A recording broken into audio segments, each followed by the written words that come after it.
What up, guys? It's Dom, and welcome back to another movie review. Today we are continuing our grind to finish reviewing all of the X-Men movies before Deadpool and Wolverine comes out. And today we are going over X-Men Origins Wolverine. X-Men Origins Wolverine, released in 2009, directed by Gavin Wood, and this movie is about the early days of James Logan, featuring his rivalry with his brother Victor Creed, his service in the Special Forces team Weapon X, and his experimentation into the metal-lined mutant Wolverine. Let's get right into the 10 essential aspects of a movie. The first essential aspect is plot. I like the plot of this movie. I think they did a good job explaining Wolverine's past and showing how he reached the events of X-Men and X2. So I think that was honestly a really good origin story. And I'm glad that it's not just his, but it's also Victor Creed's and Stryker's origin story, because they're also two really cool characters. So that was pretty cool to be able to see how they unravel themselves, not just focus on Wolverine. And yes, this movie's main premise is kind of cliche. It's just avenging a loved one. But again, that always works because it's very relatable. Everyone would want to avenge a loved one that they have lost. So you can't really go wrong with it. Yes, it's cliche and it's not unique, but it works. And they did a great job giving context for the plot in the opening credits when all of the images of Victor Creed and Logan growing up flashed across the screen. So overall, I think they did a great job with the plot. The second essential aspect is attraction. They did a great job keeping the viewers entertained and engaged with this movie. I mean, just the Weapon X team on its own at the beginning of the movie was awesome to see. I mean, Wolverine, I don't have to say much about. Victor Creed, just like Wolverine, they're both animal instincts. It's so cool to watch. And then, of course, Wade Wilson, just a badass with katanas that just goes insane throughout the whole movie. And then Zero, who just never seems to miss a single shot, which was really cool to see as well.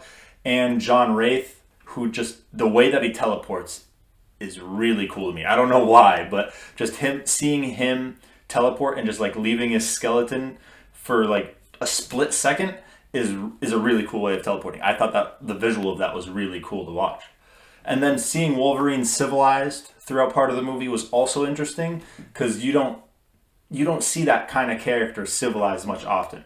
So it was cool to see him on the other side where he doesn't have to be violent every day and go attack guys, and he just gets to have a normal life with a normal job. That was interesting to me. That was cool to see that. And then, of course, the final battle was just so bad. I love that scene. That is definitely my favorite scene in the movie. The cinematics of it were awesome, so they did a great job entertaining. The third essential aspect is theme. So theme is always interesting because different viewers see different themes in movies, unless it's very blatantly obvious. But for me, this one wasn't. I couldn't really come up with a main theme. If I had to really choose one, I'd probably just say revenge, because that was the main motive behind the whole movie. So if it's not that, and you thought of something else, let me know in the comments. I'm very interested. The fourth essential aspect is dialogue. I mean, the dialogue felt real. I mean, it wasn't anything special. It did what it needed to do. However, the dialogue between Logan and Victor Creed was really good because it really did feel like that brother rivalry was just eating away at them. I mean, with Logan being the younger brother, he was actually the more mature one, which made Victor Creed mad as the older brother. So he always talked down to Logan and tried to have it his way every time. It was cool to see that dynamic throughout the whole movie. So other than that, it did what it needed to do, but specifically those two characters had great dialogue. The fifth essential aspect is acting. So obviously Hugh Jackman plays Wolverine in this movie. The perfect casting. I wouldn't want anyone else for the role. He did phenomenal as always. Liev Schreiber, who played Victor Creed, did a great job capturing the animal-like aggressive personality of Victor. And of course, like I said earlier with the dialogue, him and Hugh Jackman did a great job having that brother-like bond on screen. It made it really feel real. Just like with the dialogue, the acting as well really felt real, honestly. And Ryan Reynolds, who played Wade Wilson in this, which I loved because this was his first shot at playing Deadpool, and then he got to continue to do that in Deadpool, Deadpool 2, and now in Deadpool and Wolverine. And he is my perfect casting for Deadpool. So I'm glad that he got this role in this movie this early. So he did awesome in it as well. He wasn't in the largest part of the movie, but he was in the best parts. So I am glad that he was in this movie in the way he did. And you guys need to stop de-aging Patrick Stewart. Because X-Men The Last Stand, it was bad. But in this one, it looked terrible. I don't know who decided to de-age him instead of just choosing a younger actor. But stop doing it. It does not look good. It is ruining that scene in the movie when you see a clearly fake Patrick Stewart, just wrinkles erased. So just stop doing that. That was the one part that really pissed me off with the acting. So the rest was great. It did what it needed to do. Hugh Jackman and Liev Schreiber did a great job. That's all I need to say. The sixth essential aspect is cinematography.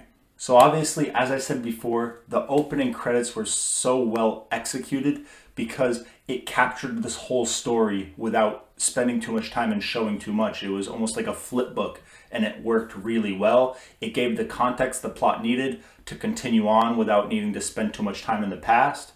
And that was, I think that was some really good use of cinematography, being able to just do that into the movie within the first 5 minutes so that you get to watch the rest of the movie already having that previous context. And the final fight scene is awesome. The amount of destruction, just the choreographed fighting, it looks amazing.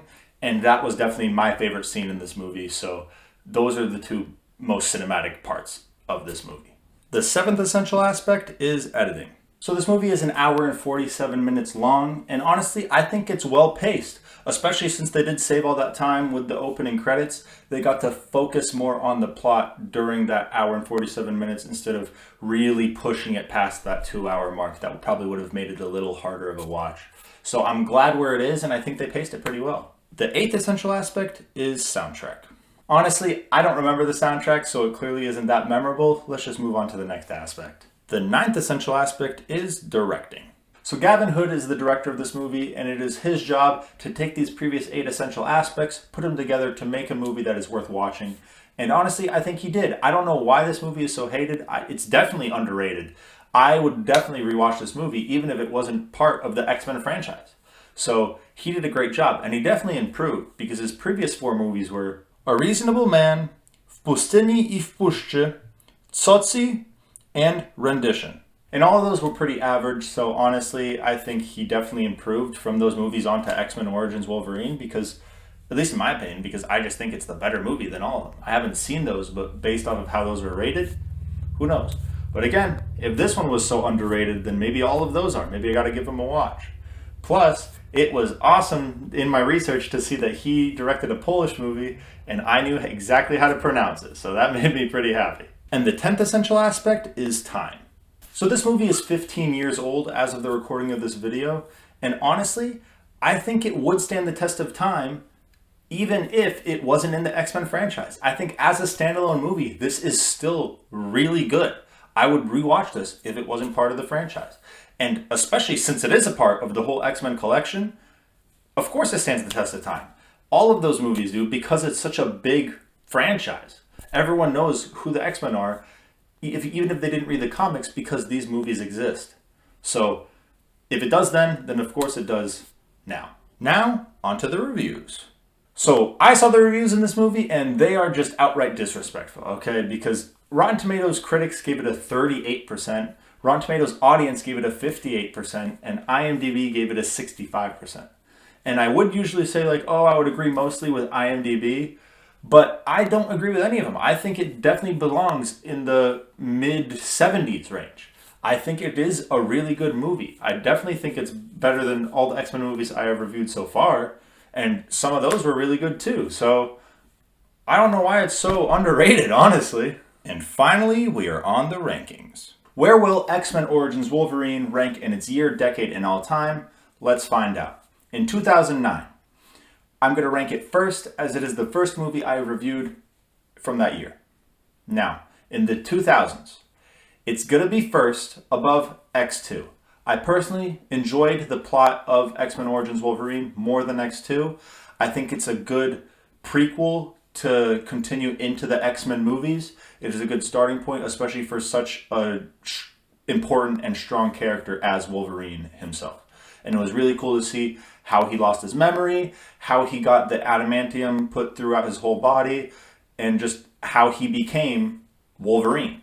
I think that is definitely a cooler story and a much better plot than X2 was, even though I love watching X2 as well.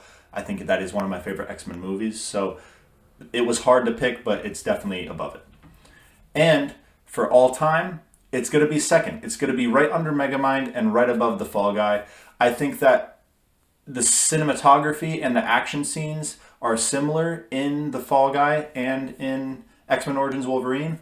I just think that Wolverine has it more fluid and better executed, personally. I would much rather watch X-Men Origins Wolverine again than The Fall Guy. Plus, of course, with X-Men Origins Wolverine being part of the X-Men franchise, since it elevates the plot of all of those movies along with it, I just think it is just the better movie in general. Now, why it is worse than Megamind, I don't think it's honestly that far. I think Megamind is just more iconic. It is a more well-done movie. The characters are better. I wouldn't want to replace any of the characters or voice actors in Megamind, but there are some characters that I would want to replace in X-Men Origins Wolverine. Personally, I just think that Victor Creed and Wolverine are definitely, and Stryker as well, are definitely the three main characters. And I just think everyone's a main character and just as important in Megamind. Plus, I think both are origin stories. One is for Wolverine, one is for Megamind. And I just think they execute it better in Megamind as an origin story in itself. That's all I have for X-Men Origins Wolverine. If you guys enjoyed this review, make sure to leave a like and subscribe. And make sure to comment what movie you want me to review next. I hope you guys have an amazing day. Peace out.